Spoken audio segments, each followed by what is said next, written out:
alternative for it as possible. But even with that, then the big question is, what do you do? For adenomyosis, you typically don't do anything. And then it's what kind of protocol do you use? Studies have shown that if it's endometriosis, just using a non-Lupron protocol, which is what you were using. And then plus we did the biopsy showing that the lining was in a receptive window with that particular protocol. The other thing that you can do, Tanika, is you put the patient on a medication called Lupron. And what we do is we do in a Lupron protocol, you would take that for like 2 weeks, and then it puts you like in a quasi-menopausal state. And that's the only risky thing for you. With you being 51 years of age, it could very well just go in and throw you into menopause. Yikes. Okay. And, yeah, I know. So that's why, but that is another another option where you use it for 2 weeks. You see if the patient is suppressed. And if the patient is suppressed, meaning that the estrogen levels are, like almost non-detectable, then you start the estrogen protocol like what you were doing before. Okay. The only difference is just taking 2 weeks to suppress everything. And that way, if it's really active endometriosis there, endometriosis/adenomyosis, that is a possibility. But Dr. Bishop did a nice research paper on it and said that even if you did the Lupron protocol, the pregnancy rates were about the same. They didn't see like it was a major difference. And if it was, then we would say everybody who has adenomyosis/endometriosis, they should do the Lupron protocol. Gotcha. I don't have any signs or symptoms that would indicate endometriosis. I don't have painful periods. I don't have crampy. I've never had a crampy period. I usually have a dull pain in my lower back. So again, this is one of those things where as the patient, I'm kind of at a disadvantage because for me, I don't know the point of telling me something we're not going to do about it. I'm sure you doctors have a reason for that. But then it just makes, because I was already given my protocol by Dr. Thornton before I ever had this ultrasound, right? So I had the ultrasound in May. I didn't get to talk to Dr. Vidali until July 13th. And then he went over it, and then I still have the same protocol. So I'm not sure that there was an extra advantage to me having that ultrasound or having information that we're not going to act upon. But he did, on the 13th, he did clear me to say, let's go ahead and move forward. Because I had started the Plaquenil before, then they had me stop because they wanted to do an ultrasound. I'm not sure how it all works. Because if it were me, obviously it's not. I'm not running a medical facility. I'm not second guessing it. But I would get the scans that were just done. I had just had a biopsy. I had 2 biopsies. I had the, afterwards to look at it. And I had the scar revision where they saw some scar tissue. It seems like we would start there, but we didn't. So we had this ultrasound. I went into the office. There was a young lady who did it. She said, they'll call you. That was May. It was the second week of May. I didn't hear anything till July. So I'm already anxiety high, what's going on? And then he's the adenomyosis, I'm going to say it wrong, but it looks like you have this. And so I questioned him because I was someone has said that before, but I thought you couldn't officially diagnose it just from the scan. And he was well, it doesn't look bothersome enough. I was do I need a biopsy? Do you need to do something else? He was well, we're just going to move on. I'm sure you had an SHG and an SSG or the SIS or whatever, the saline. So you should be fine. So then I guess, and he didn't mention the fibroid at all, which I know we saw on the scan last year. So it just makes me nervous. I know it's interpretational, but it's when it's so different, it just makes me nervous. Mm-hmm. I can understand. What did Dr. Melvin? I haven't talked to him. So he doesn't know a thing about what he was saying about the adenomyosis? He may know about it. I don't. Oh, I'm sorry. I cut you off and the dog is going crazy. I apologize. Can you say that again? Well, what I was just saying is that I was just wondering if Dr. Thornton thought that the Lupron protocol was a better protocol for you, if that's what he thinks. But like I said, what I have done, if I see clear adenomyosis, I have put some patients on Lupron, and they've done better with it. But we've done just as many people where we didn't do the Lupron, and they did perfectly fine there too. I would rather not add that at this point. I mean, unless you feel it's... Yeah, that's what I'm saying. Okay. Because you're 51, it could definitely throw you into menopause. Right. And right.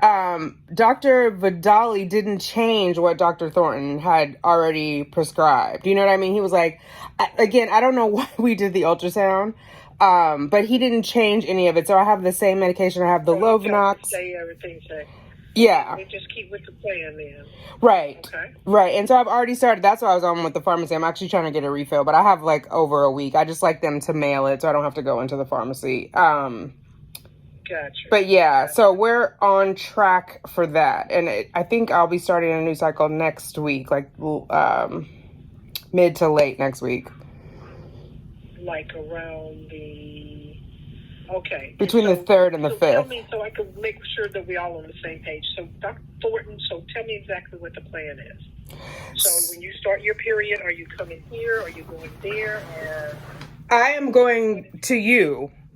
Yeah, he's not doing, yeah. Here. Right. And then he's going to be the one managing all of the other stuff, the IVIG and stuff like that. So we're not doing the IVIG. I'm doing the Plaquenil instead of the IVIG. Okay. The Plaquenil replaces the IVIG.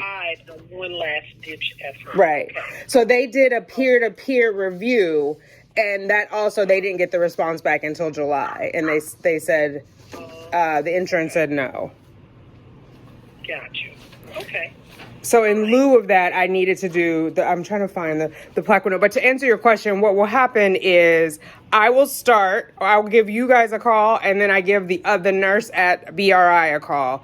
She's going to talk me through. So they want me like on day 3 when I start the estradiol. I'm trying to find the paperwork because I don't have it memorized, but I know I have to start. It's like calcium. I had it somewhere. There's a whole regimen. Right. I start the calcium. I start the prednisone. I don't remember what day I start the Lovenox. I know I say it wrong. It looks like Lovenox, and after I say it, I'm like, oh yeah, they say Lovenox. Okay, thank you.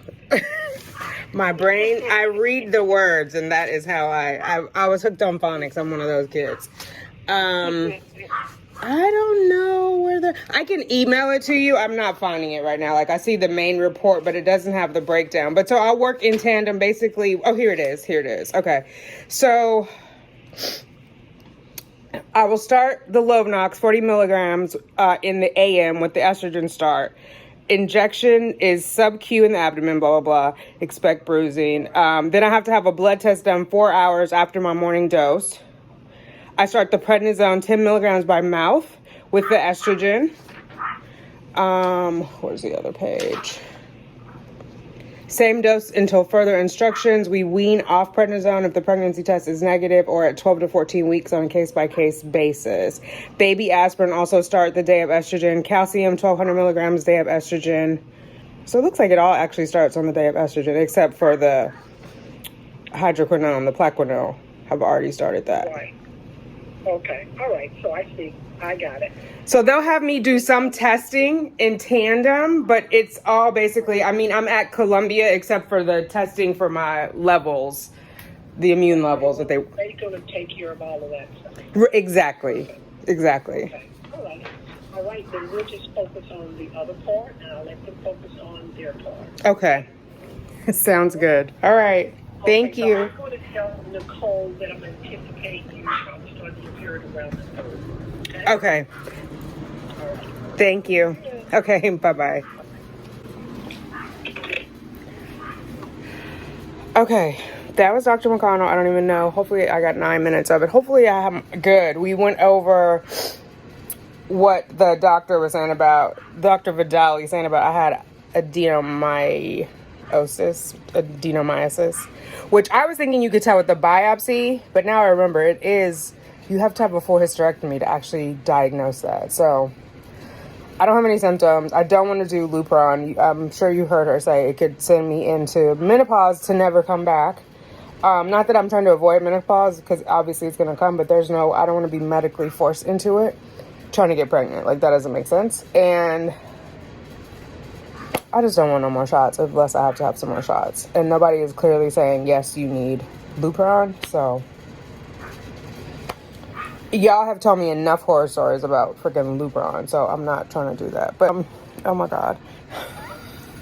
I have this skin protectant on my face because I did micro needling last weekend, so that's why I'm looking really shiny. I think I'm gonna get myself together so I can do an intro and an extra to this video. Okay, yeah, no, I'm looking the same. Don't judge me, girl. I'm putting together my medication because I was like realizing as I was talking to the doctor, I am still fumbling on what has to happen when, but I'm going to put together my vitamin pills. I have my, oh, don't look, there's all kinds of mess over there. I have the ubiquinol in there. I'm about to open up a new one. This one I'm going to go down to, I think this is only 100. Yeah, this one is 100 milligrams. These are 300.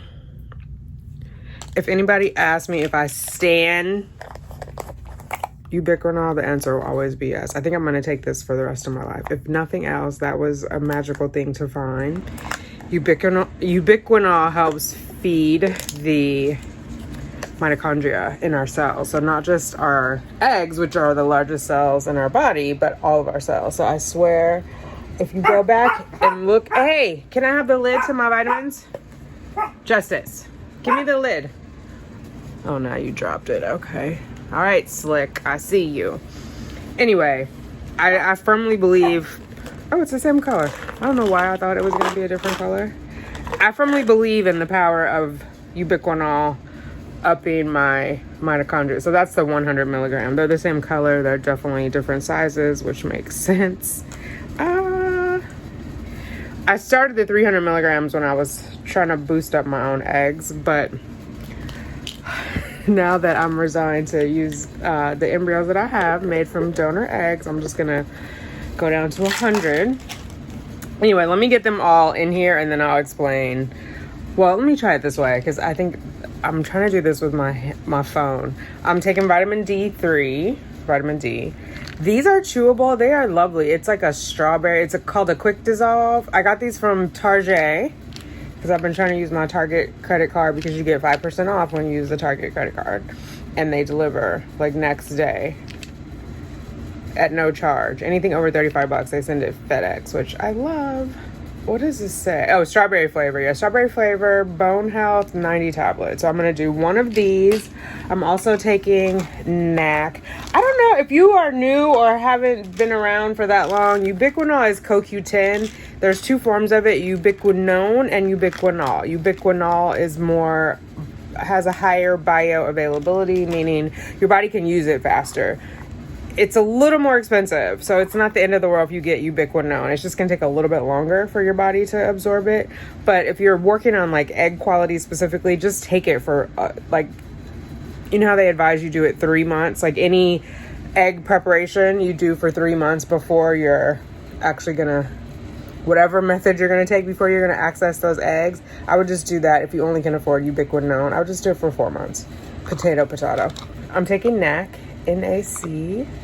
Also I started taking these for egg quality, but I do find benefits. If you guys I know it sounds a little crazy, but just go back and look at my older videos and I actually look like an older person then. It's these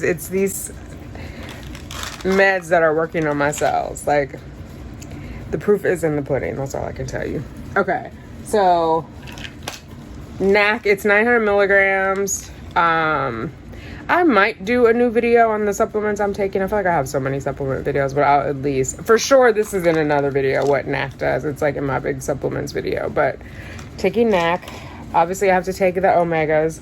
So now I'm down to 4 tablets a day. Remember, he started me off on 6 so that I'd have 6 grams because I was deficient.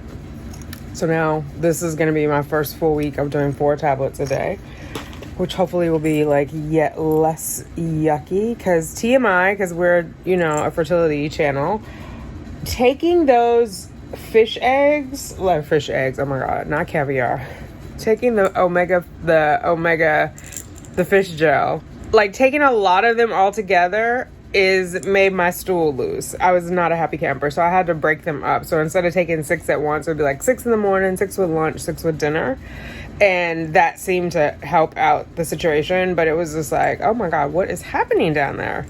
I got a blood builder that I'm taking. I started this after I had my accident where I fell and I had the concussion, because I was still dizzy. So Tony was like, oh, maybe your iron is low. And I was like, before I could get it tested, I just bought these. So I've been taking it. Shown in a clinical study to increase iron levels without side effects. So yeah, that's basically, I'm taking that fancy iron tablet. I'm taking the My Kind, the all natural organic prenatal, which is pretty giant and pretty dry. But it is cheaper than the one that I was taking before. And it's all organic, which I like. Because the other one had like not a plastic. Oh my God, Cheyenne just called me. I don't know where I was. I packed all of the medication while I was talking. I think I showed you guys everything. She's not coming today. She's going to come tomorrow. I'm suddenly sleepy. I think I'm going to make myself a sandwich and with that brioche bread. And I'm going to lay down. We're supposed to do hoo-haws, headlines and hoo-haws tomorrow on the Black maternal. You and I are supposed to. So I need to pull articles for that. But I think I need a nap. I think I'm going to edit whatever this is, and then we'll do a live. So you're not going to see me with the makeup that I promised in this video, but we'll react to this video and you'll see all that. That's what the plan is. Probably it's 2:12. So you'll probably see me, I don't know, 8 o'clock. All right, let me get my sandwich.